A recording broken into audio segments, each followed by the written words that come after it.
आज हम राजस्थान की सियासत पर जो घमासान छाया हुआ है उसके बारे में नेता प्रतिपक्ष श्रीमान गुलाब चंद जी कटारिया के यहाँ से पहुँचे हैं।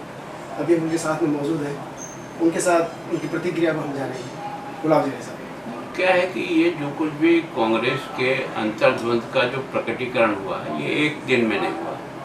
जिस दिन से सरकार बनी है उस दिन से ये डिफरेंसेस चल रहे थे। ये विधानसभा के फ्लोर पर भी दिखे थे और समय समय पर उनके स्टेटमेंट से भी लगा था। कई पूर्व मंत्री और कई सीनियर जो उनके एमएलए थे वो विधानसभा में जिस भाषा में बोले उससे भी प्रकट हो रहा है कि अंदर ही अंदर कोई असंतोष का गुब्बार उठ रहा है। तो ये जो है वो एक फोड़ा जो है वो अब कैंसर के रूप में विस्फोट होने की स्थिति में आया थे, उनके अंतर कलह के कारण से आया है और ये एक दिन का नहीं, एक लंबे प्रक्रिया में से निकला हुआ है। ऐसा सुनने में आ रहा है कि सचिन पायलट जी क्या आपके संपर्क में थे, आपसे कोई बातचीत हुई है उनकी? मेरी सचिन पायलट से कभी आज दिन तक इस विषय में कभी चर्चा छोड़ के टेलीफोनिक की कांटेक्ट नहीं हुआ। अगर कभी हुआ है तो डिपार्टमेंट की वर्किंग के लिए कभी विधानसभा के कोई क्वेश्चन आया और उसका उसने उत्तर दिया और उसकी पालना नहीं हुई तो मैंने कोई चिट्ठी लिखी तो उसके बारे में जरूर बात है। इसके अलावा कभी कोई राजनीतिक बातचीत उनसे मेरी नहीं। क्या आपको ऐसा नहीं लगता है कि कांग्रेस के अंदर युवा नेतृत्व को सब तरफ से खत्म किया जा रहा है, इनको तवज्जो नहीं दी जा रही?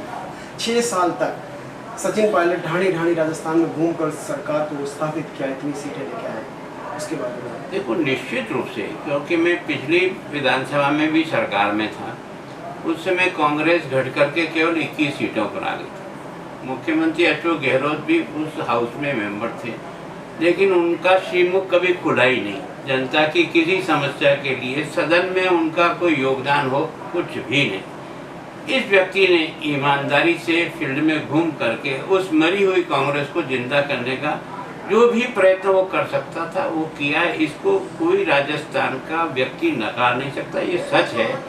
लेकिन जब मुख्यमंत्री का निर्णय आया तो उनकी पार्टी ने और उनके आपस में उसको नहीं करके अशोक गहलोत जी को किया और तभी से ही आपने देखा हो कई बार वो सीट छोड़ करके अपने नेतृत्व से उठकर चले आए, कई बार वो एयरपोर्ट तक चले गए, फिर लौट के आए।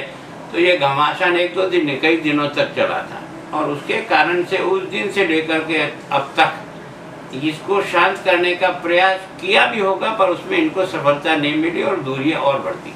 एसओजी की जो कार्रवाई की गई है अचानक अभी कभी ऐसा क्या होगा कि एसओजी कार्रवाई करने पर? देखो क्या है कि सच में एसओजी को इसलिए एक्टिव किया कि कांग्रेस के लोगों को नोटिसेज दे करके उनके बयान लेकर उनमें एक भय क्रिएट करने का प्रयास किया जाए कि एसओजी के माध्यम से भी उनको डराया जाए कि सरकार तुम्हारे खिलाफ कोई कार्रवाई कर सकती है, ताकि एक तो वो कभी जगह नहीं छोड़े और एक राजस्थान छोड़ करके बाहर नहीं जाए। उनको बुला लिया ताकि उनको आएंगे तो यहाँ प्रेजेंस उनकी रहेगी।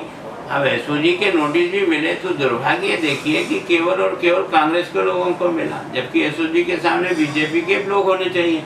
अगर उनको भी नोटिस आता तो निश्चित रूप से लगता है भाई हाँ ये एसओजी की एक प्रक्रिया में से निकला। मुझे लगता है एसओजी की प्रक्रिया नहीं है, ये सरकार के प्रक्रिया में से नोटिस गए, इस कारण से ये स्थिति। और फिर बॉर्डर सीज करने का 2 बार बॉर्डर सीज हुआ। पहले जब राज्यसभा के चुनाव था तब भी इनको आदेश हुआ तो बॉर्डर सीज हो गए और अभी भी इनको लगा कि यहाँ से भाग करके जो बाहर जा रहे हैं उनको कैसे रोका जाए, बॉर्डर सीज किया है।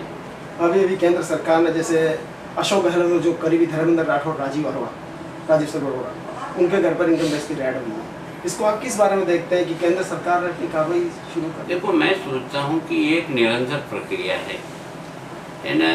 ये इनकम टैक्स की रेड जो है ना बीजेपी के कई नेताओं के ऊपर हुई है। अगर लिस्ट बना करके कोई पब्लिश करे तो बीजेपी के समर्थकों पर भी होती रहती है। कब किसके ऊपर होती है वो अपना डेटा इकट्ठा करते हैं, उनकी एक्सरसाइज करते हैं और जब उनके पास इस प्रकार के प्रमाण आते हैं तभी जाकर के छापे मारते हैं। तो मैं सोचता हूँ कि अपने पार्टी के उदयपुर में कई बीजेपी के लोगों के ऊपर भी इसी प्रकार की रेड हुई है। तो ये विभाग का अपनी एक निरंतर चलने वाली प्रक्रिया है। मैं सोचता हूँ इसको केवल इस घटना के कारण से देखने की आवश्यकता नहीं होगी और अगर इसमें कोई सच्चाई है तो पहले की घटना और इनकी तारीखों का मिलान करने का प्रयास करें कि पहले रेड हुई तो कब कब हुई, क्या क्या हुआ।